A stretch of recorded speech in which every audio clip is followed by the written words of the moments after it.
Welcome, everybody, to the Revolutionizing Your Journey podcast. I am your host, DeAndre Coke, and we have a treat for you in this episode. I've got my lovely travel partner and girlfriend, Taryn, with me, and today we are going to unpack our trip to Greece that we took last year. It was about a 10-day trip, and the reason why is because we found a really amazing time to go to Greece was end of May, early June. And so, for those of you that are trying to think, where do I want to go? Where do I want to take the family? I've heard great things about Greece. We want to unpack what we did, some highlights, and some experiences for you all. And at the end of this podcast, I've got some tips, some hacks, some opportunities that you can execute on or start working so that you can execute on so you guys can have an amazing time in Greece as well. And so, for our trip overall, we basically went to three places, kind of the big three places. So we flew into Athens, and then we stayed a couple nights in Mykonos, and then the longest part of our stint was in Santorini.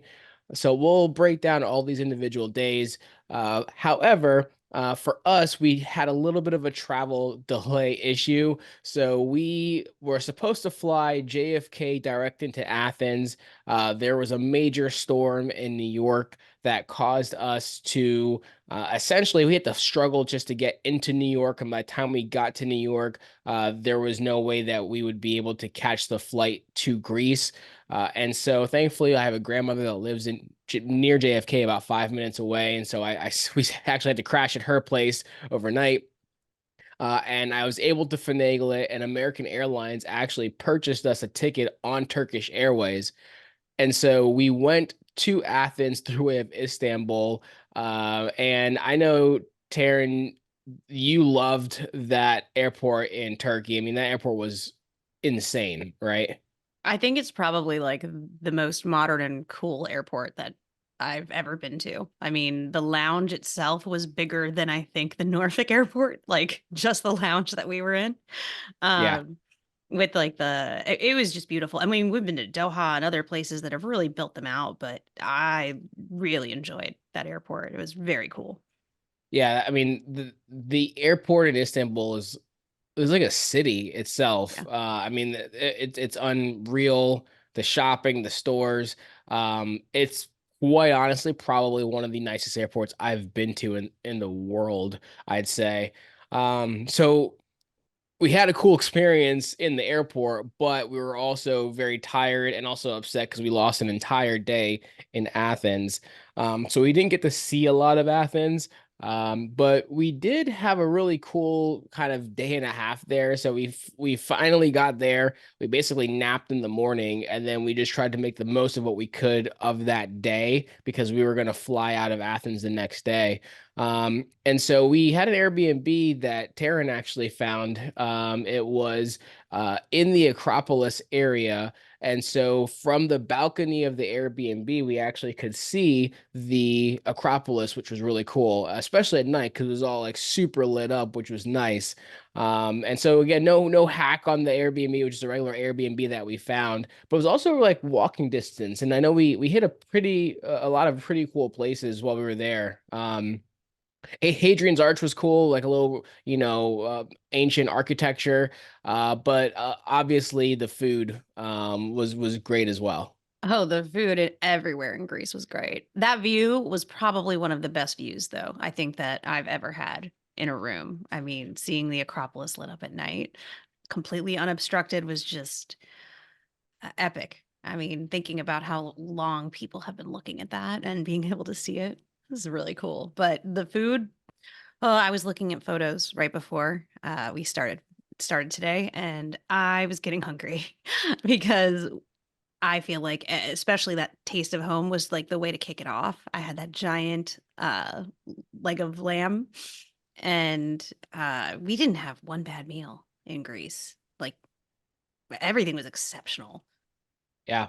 Yeah, it was great. I was actually, when I reflect back on that entire trip, um, I think to this day that was probably the best uh, place I've been purely from a food standpoint.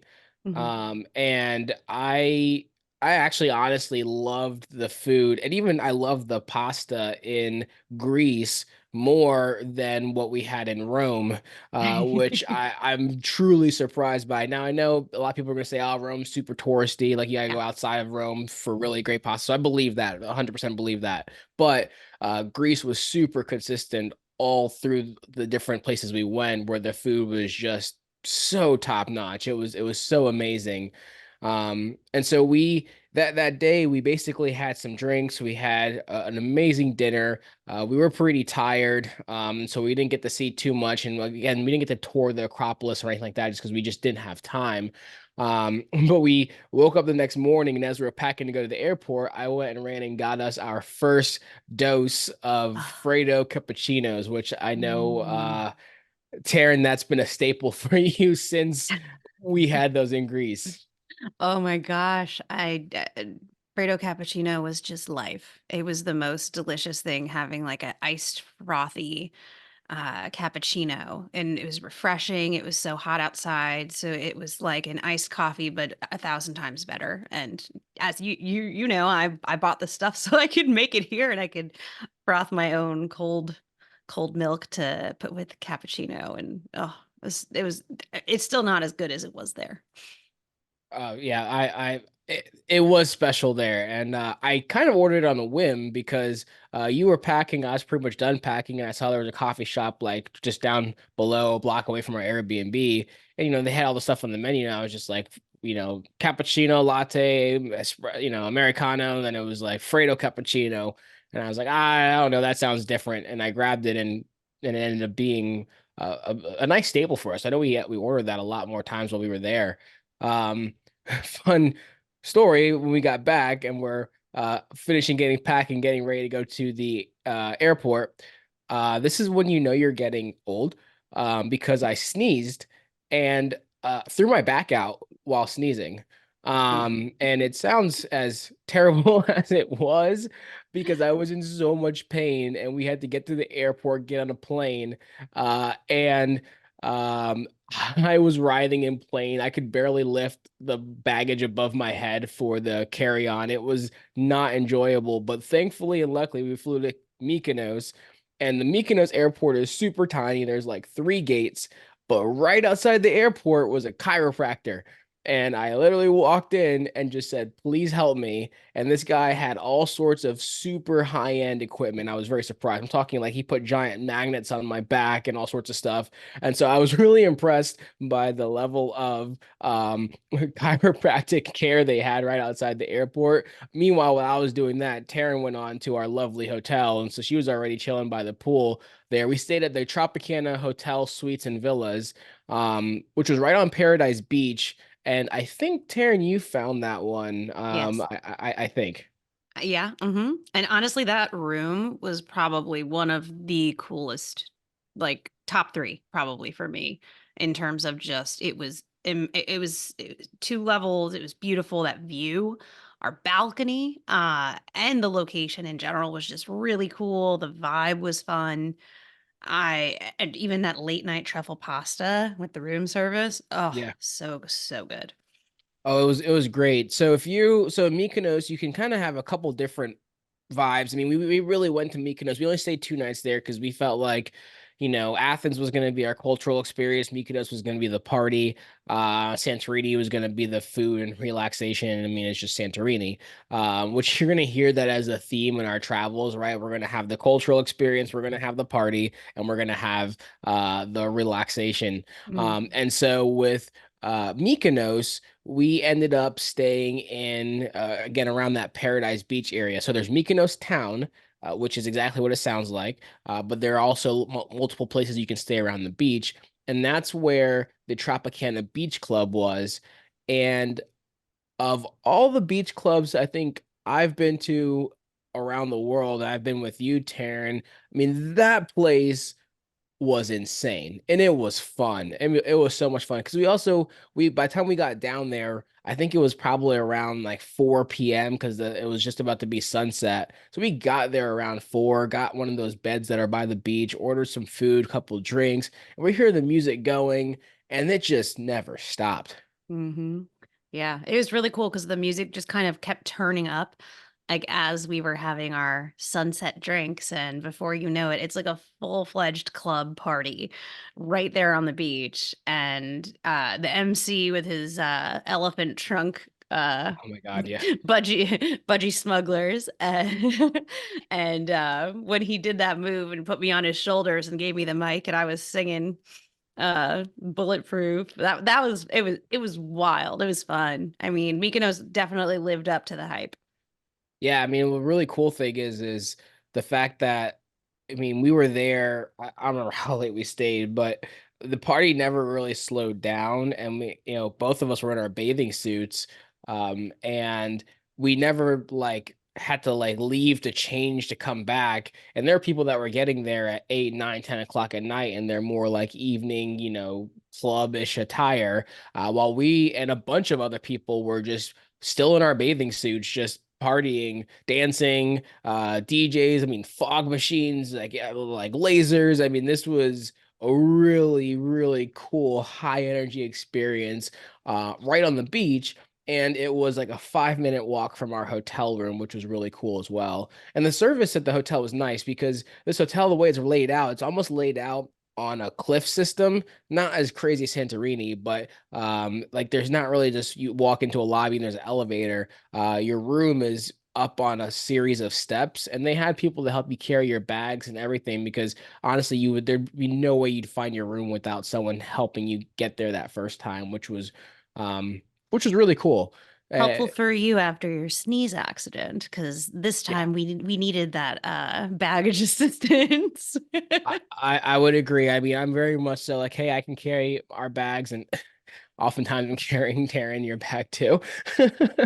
But this time I was like, no, I'll take all the help we can get. And yes, he talked about the room service. So I mean, I don't remember what time we got back to the room, but I do remember we ordered uh like pasta and Truffle, yeah. yeah, truffle pasta, right? Oh Yeah. yeah. Well, I don't know. Let's just assume it was like 2 in the morning, and it was phenomenal. And I'm not talking like, oh, post drinking and partying phenomenal. I'm talking about like an extremely good meal that would have been good no matter what time of day that you ate it, which was really, really cool. And so the next day, after recovering a little bit, I know we went to town, and that was really cool. We got to see the Mykonos town because, we knew Mykonos was more the lively party aspect, but the town was really, really nice. There was a lot of shopping, and we got there at a great time because that's when a cruise ship was leaving, so it wasn't Yeah. super crowded. Yeah, the port was beautiful. I really didn't expect that from Mykonos again. I was expecting just big party scene. So I feel like the town was just a beautiful gem, nice surprise, and those views were just it was gorgeous. Is one of the most beautiful places I've been. Yeah, I know so if you're planning to go to Mykonos, when you do your research, you're gonna see a suggestion for a place called the 180-degree Sunset Bar. I saw this place recommended. You see it on Instagram. It's super hyped up, and the views from it do look amazing, but also the pricing of it is very high. I think like to sit on a table on the steps, might have been 100 euro per person, or a table with even better view would be like 200 euro minimum spend per person. And I saw a lot of people talking about how expensive that place was, and you have to also book it in advance because their reservations they sell out so quickly. And so we ended up finding, so this is kind of a pro tip here. Uh, just down in town, there was a hotel that had kind of a mid layer and then a top bar. And so we had cocktails at their mid layer bar, and then went up to their sky bar and had drinks. And we had an amazing view. And in fact, we were actually further forward than the Sunset Bar. So we actually could look behind over our shoulders and see everyone that was at the Sunset Bar. But we had an unobstructed view of the sunset, which was great. We had nice music, nice breeze, good food, good drinks, and it was not a super crowded area. And so my recommendation, if you're going to go to Mykonos, Um, Check out and look for the Sky Bar to watch the sunset with a drink as opposed to the Sunset Bar. That was definitely a better call. I'm glad that it worked out that way, even though I know initially we were like, "Oh yeah, we want to go to 180 degree," but we had a better location. It was less crowded. It was and the cocktails were so good. I mean, do you remember like they had that dehydrated rose petal in mine Oh and it was yeah, just yep. I was just looking at pictures, so good. So I think that was definitely a better bet that we had. Yeah. Oh, it was great. It was absolutely great. We did try, not try, we did go to that other club that was not too far from our hotel, the Cabo After Paradiso. hours. That was Yeah. after hours. Yeah, that was late night. That Yeah, was we did. cool. Because we ended up having dinner. I think when we were in Mykonos town, we had dinner at like 10 or 10:30 at night is when we sat down. And so by the time we Mhm. got all the way back to our room, it was already probably around midnight. And I think the doors to this other club, Cavo Paradiso, opened up at like 1. And so we went Mhm. there. I know we stayed there for only like an hour or so, but it was a really cool venue, like an open air club, like on the cliffs in Mykonos. It was a super cool view, and we didn't go when there was like I think a lot of big name DJs. That's the club they Yeah. perform. Yeah, there in Mykonos, and there was no one big name, so it wasn't super crowded. So we got a chance to kind of move around a good bit, but it was fun. That was a really cool place. I mean, it was very different, very unlike any other kind of club I'd been to. But yeah, they have really high end like artists, like, to your point. Not that night, which I think was better, Right. because then we could find somewhere. We were right hauled up right behind the DJ booth, and like that view over the cliffs too was just it was really. And there was wasn't there fireworks that night? There were, yeah, you're right. There were Yeah. and the whole thing was open air, so like we had a really cool view of the fire. Oh, the fireworks were actually over the Tropicana Club. Because Okay. we saw the We fireworks as were we were walking. walking. Yeah, Yeah, that's yeah. right. Yeah, they were firing over the water. It was super cool. So that was really our Mykonos experience, right? So it was brief, but we packed a lot in, had a lot of fun. But getting to Santorini was a little bit of an experience because we instead of flying from Mykonos to Santorini, we said, well, let's take the ferry because like what do we want to experience like the Greek islands and the ride over there. And I know Taryn, you did some research and you saw that the ferry system is not as consistent as perhaps the process of getting on a plane. Yeah, it's think of it more like oh, I guess it depends on your train system, but in my research I found that the ferries are notoriously late. So if you have an earlier one in the day, you have a better chance of being on time because once they start to get delayed, every other ferry time is affected because then it's delayed by that much. And the whole process of getting everybody on and putting your baggage, it was chaos, but at least I was really happy that I had researched it before because we were prepared. And if we had no idea and we just thought it was going to be like getting on a plane, we would have been very surprised and frustrated that, it was running late. But overall, it was a really easy way to get there once we got on board, once we got underway. It was really cool to be able to travel that way. Yeah, I'm definitely glad that we experienced it. I think doing it again, I probably would just opt to fly. Um, because when we got to the ferry port, I mean, everything about it was chaotic. I think our tickets, we had one of the very first boats out of Mykonos, so I feel like our ticket was for maybe a 10 a.m. ferry. I feel like we probably got there 9:15, 9:30 just to be prepared. And there's a sea of people just everywhere on the port. And no one knows what time the boat's coming specifically. No one knows exactly which of the docking areas the boat's pulling up to. There's a couple bathrooms, people with luggage everywhere, and everyone just kind of talking, standing around. And some people you could tell like they're used to it. Other people are just frustrated because 10 o'clock comes by, we still see no boat. And then I think it was like 10:15, 10:20. We see a boat in the distance, and that boat pulls up, and it's not our boat. It's a different type of ferry. And there was not even really an announcement. It was just like, hey, this boat here, and the boat pulled up, slowed probably 5% of the group that was waiting and then took off. And then another 20 minutes goes by, and we used the fast ferry. I think it's called Sea Jets was the brand, and so there's supposed to be, essentially a faster boat. So that boat pulls up, and then there's this kind of mad dash. Everyone's getting in line, and you were literally just dragging all your suitcases and everything onto this boat, waiting in line. And the boat, so imagine a ferry, an enclosed one where all the cars pull up in the back and everything. Basically, while you're still in the car area trying to get up top, the boat's already left the port and is gone.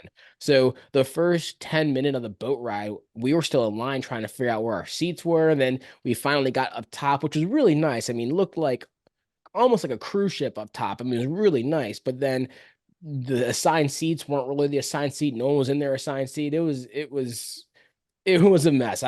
But we managed. It was cool. Yeah, and then we got to also go out back, and like once we got settled, we got to kind of go outside and see the view for a while. It was nice. It was only what, I think it was like an hour and a half ride.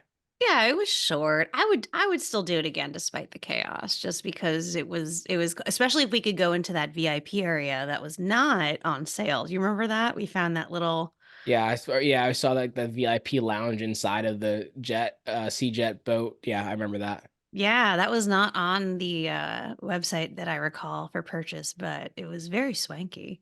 So if we could get in there, I would definitely take Sea Jets again. Now, I think we're lucky that you had uh, or actually, or I think was it you? I don't remember who it was, but one of us locked in transportation from the hotel, from to pick us up from the Sea Jets area, where the ferry docked. And the reason why is because when the boat got us to Santorini and docked, again, it was just as chaotic getting off of it as Yeah. it was getting on. But there were hundreds of cars, hundreds of people, vehicles waiting to pick people up. And if you didn't have a ride secured there, I have no idea what you'd do. And we actually We saw saw a people. couple going Yeah. up the mountain because it was like all the way down, like that, like mountain. It was like a zigzag driving, and we saw a Yes. couple with their suitcases. You remember? We Yes, were I like, do. "Oh my gosh! Like, are they gonna be okay?" So to give you some perspective, I mean, if you look at any pictures of the cliffs of Santorini, right? Like, so imagine being at the top there and walking all the way to the bottom on the to water level, and it was utterly insane. And it's just switchbacks up and down, and you're probably going up 100, 200 yards vertical climb. I mean, it's insane. And they were dragging their suitcases that distance. So I'm super glad we had a vehicle, which picked us up. And instead of taking us to the hotel, they took us to the airport because I had a rental car. And so we grabbed a rental car from the airport, and we had a rental car. We were there for 4 or 5 days. Santorini was super nice. I love Santorini. And that was our experience getting there. So again, my recommendation personally, I would say skip the Sea Jets, just go plane to plane. But if you do want to have a little bit of an adventure, take the ferry. I agree. It was a cool view. It was a cool experience. It was. So Santorini was gorgeous. It was Yeah, amazing. really was. That was Yeah, just beautiful views on every side of everything. it, And it then was. And the Uh, Mastika, we haven't talked about that. I'm gonna slide that in real quick. Go The for it. Mastika, it's like this local liqueur. It's like a pine tree. It tastes like a pine tree, but in the best way possible. So it's now, we're kind of closer on the holidays and stuff, but it just making me remember how delicious that liqueur was that we found, which is it's very Greek. Ouzo is not my favorite because it's the black licorice either. It's kind of like a love hate, I feel like, with most Hmm. people, and it's not really my favorite, but I loved Mastika. It was so unique and so different. And it was just something that we had taken with us from the first couple places because I think we got it in Athens. We brought it to Mykonos. And just, I love to try whatever is local and cultural and historic. And, I want to drink what the locals drink. For sure. And I would recommend anyone going to Santorini. I would highly recommend renting a car to really experience it.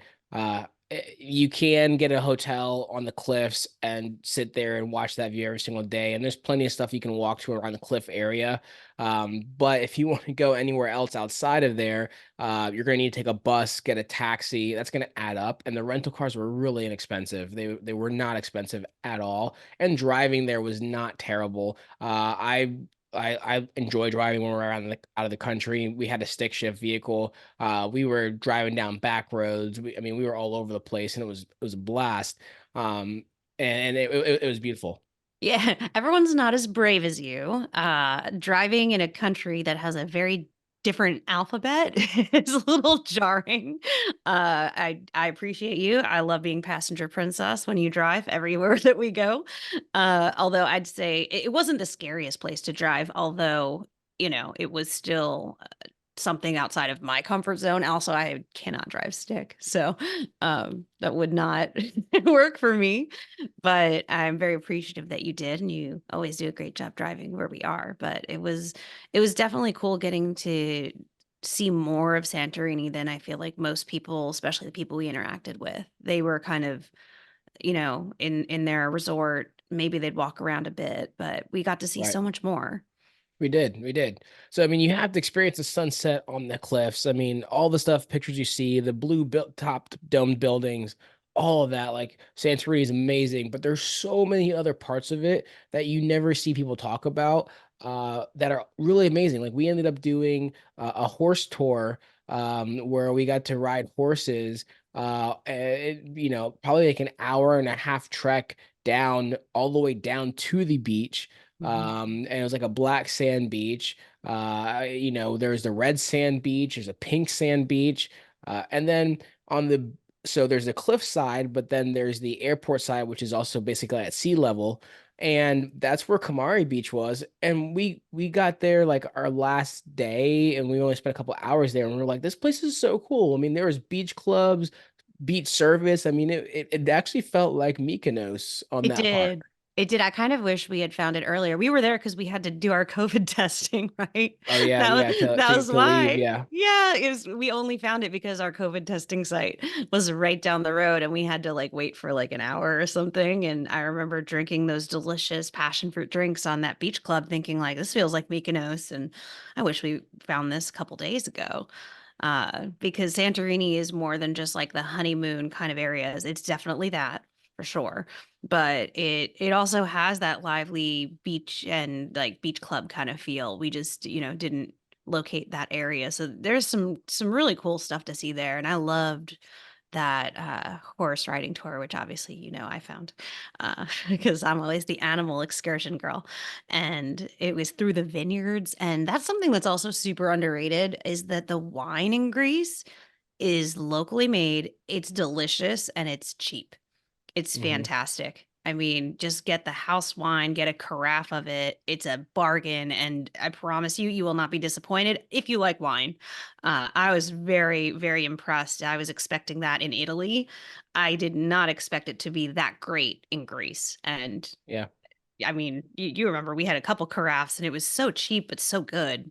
It was, yeah, I had a great time. And the food was, again, the food, the wine, I mean, across the board, it was great. I mean, I know also a company I do want to shout out is the Eat and Walk Food Tour Santorini, because that was really cool. I know that was a Airbnb experience that you found, and I know Yeah. oftentimes when we go places like you do, the food walking tours is what you find, and we got to experience a lot of really cool places there too. Yeah, Demi was great, and she was so personable and fun. She made you feel like you were part of her Greek family. And then we had all of that amazing food and the souvlaki and just it was just oh, I'm starving right now thinking about this. Yeah, we got to taste test different olive oils, and again, it was a really, really cool experience. So when you go to Santorini again, you can have the, beautiful overlook view, but I would highly, highly encourage you to get out and see more of the island because there's a lot of really cool things in that part of town. And the awesome thing was because of when we went. So again, we were there just after Memorial Day, early June timeframe. Basically, we were at the start of tourist season, and so it was not crazy at all. They basically said that they are used to having, 7, 8 cruise ships in Santorini in a given day. When we were there were like one. So the streets weren't crowded. It was really, really nice. And it was the beginning of tourist season. So everyone that works there during tourist season weren't burnt out yet. Highly, Mhm. highly recommend that you take advantage and try to go earlier in the summer as opposed to the July, August when things get super, super crazy. And then the last thing about Santorini, I know we also got a dive in there as well. Wasn't great, but I know the highlight of that is where our location was, Mhm. where it was a good food option afterwards, which I know you absolutely loved. I did. I love the dive company too. It wasn't their fault that there was some swells from a storm that we couldn't see much, but the dive company that we worked with was really good and they were awesome people and we're still in touch on Instagram. But yeah, the location where we finished the dive, we're like, let's just eat here. It had a beautiful view. We had no idea what the food was going to be, and they had this meat platter that it was like every single meat grilled in this for two people and a carafe of wine. And I remember it was probably one of the least expensive meals we had in Santorini. And I think it might be my one of my favorite meals that we had in Santorini as well, because it was very local. Like I think I went to tag them and they don't even have like an Instagram or a Google account or Yeah. anything. It was like off the map kind of place, but And it was gorgeous. an absurd amount of food, like Oh yeah. absolutely insane amount of food, fresh food. And yeah, it was great. It was a really great way to end our trip as well. So, speaking of going to Greece, I promised at the beginning that we would share some hacks on how you can get from uh, basically the US to Greece and what are some ways that you can do it through hacking. We were able to come back through business class and have a really comfortable trip, but wanted to share some opportunities for you as well. And I was looking around the dates of this tourist time frame, right? So, looking at the late May, early June to late June timeframe. And there's a few different ways you can get there. So let's start first with flights. So from a flight standpoint, probably if you can find it, which is going to be rare, the lowest round trip for business class you will likely find is through Al Nippon Airways or ANA. It's going to be around 88 to 90,000 total miles through them. And you can actually transfer your points from Amex. So if you have 90,000 Amex points, you can transfer to ANA. And ANA only does round trip. So you can't just book a one way with ANA. If you're going to do awards miles and points, you're going to have to do it round trip, but you actually can find from Newark to Athens direct nonstop both ways, total 90,000 points round trip per person. There are other options as well. So Asia miles, you can get there from JFK to Athens. That one's going to be about 60,000 miles each way. And that's going to be in addition to probably another couple $100 on top of that. But that you can transfer from Amex or Capital One. And then British Airways, you can do 105,000 miles from JFK to Athens. And that's going to be American Amex, so American Airlines, Amex, Capital One, and Chase. So you have a lot of options there. And the last one, Iberia, if you're just with Chase, Iberia is going to be about 115,000 miles, and that's from Chicago to Madrid. To Athens, and that could be a cool opportunity for you to have a little bit of a overlay in Madrid, get to see Madrid for a day or a few hours. So flight wise, it's going to be anywhere from, on the lowest end, 90,000 round trip miles, or one way at the highest end, 115. But again, remember to transfer. So you want to move your points from Amex, from Capital One, from Chase into these airlines like Iberia, British Airways, Asia Miles, etc. From a hotel standpoint, now this is going to be much harder. So the flight wise is going to be easier, not super easy, but easier than likely the hotels because everyone wants to go to Greece and you're going to have to really fight to get some good stays. So in Athens, there's a Grand Hyatt Athens there. You can stay there for 15,000 Chase points or Hyatt points per night, and that transfers from Chase, right? So Chase to Hyatt, 15,000, and that's a category 3. As a reminder, Hyatt has categories 1 through 8. So category 3 is on their lower end, but it's still a Grand Hyatt. It's still going to be a nice place, and it's near the Acropolis. One of the really cool places that you can find in Mykonos is called Panoptis Escape. It's 2,400 euros per night, but only 45,000 points. And this is a category 8. This is creme de la creme. Like, this is the best. And if you can find this, it's going to be hard, but if you can find it, this is going to be probably like the best stay that you could have in Mykonos, with an incredible view, almost like a Santorini level view, but in a party area, essentially. You also can find some lower places where for around like maybe 30K points, but those are also only about $400 or euros per night. And then another super high end place in Santorini is the Canaves Via, OIA Via. And so that's 2,400 euros per night as well. And that's going to be 40, that's a category 8 as well. So again, Pinnacle, Creme de la Creme, and then that is 45,000 points.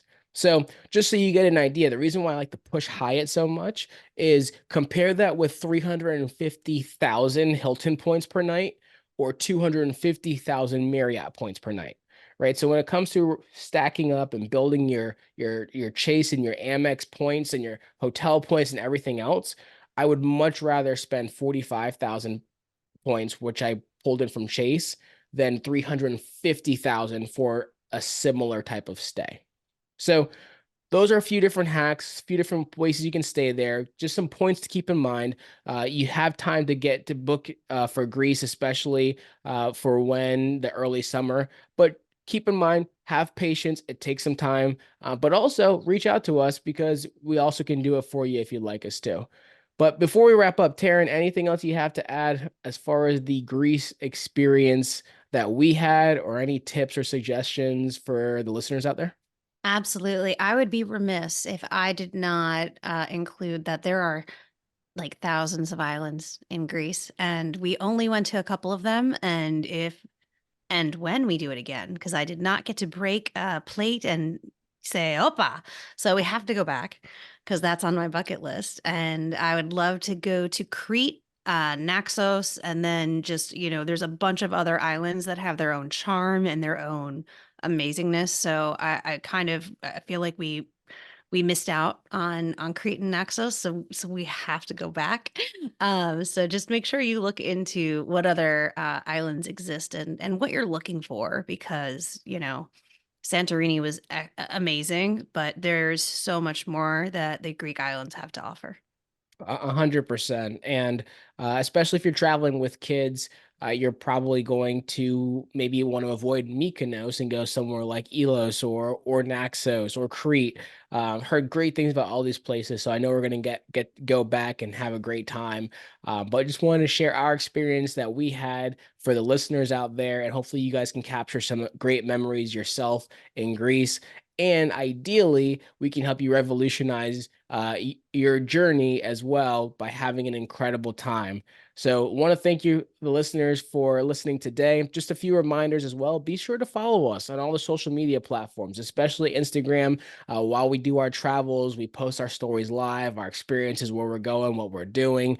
And also make sure you visit the boldlygo.world website. You can sign up for our newsletter to get reminders of our episodes, but also you're going to get our recommended card category breakdown cheat sheet, our recommended travel card list for travel hacking, and we got swag as well. If you need that light jacket for the airplane, for your flights, for your travel, if you need that bottle that's going to keep everything warm or hot for an extended period of time, we have a few different swag items from there that you might find interesting and love to bring along on your travels as well.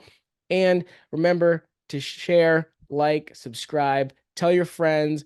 And also remember, traveling is much easier when you've got a travel hacking partner as well. So for me, it's Taryn. We do this two-player mode in the travel hacking game, and hopefully you can also find your second player as well. But even if not, travel hacking, even on your own, can be an adventure. There's a lot of great places to go, and we will see you in our next episode. Take care.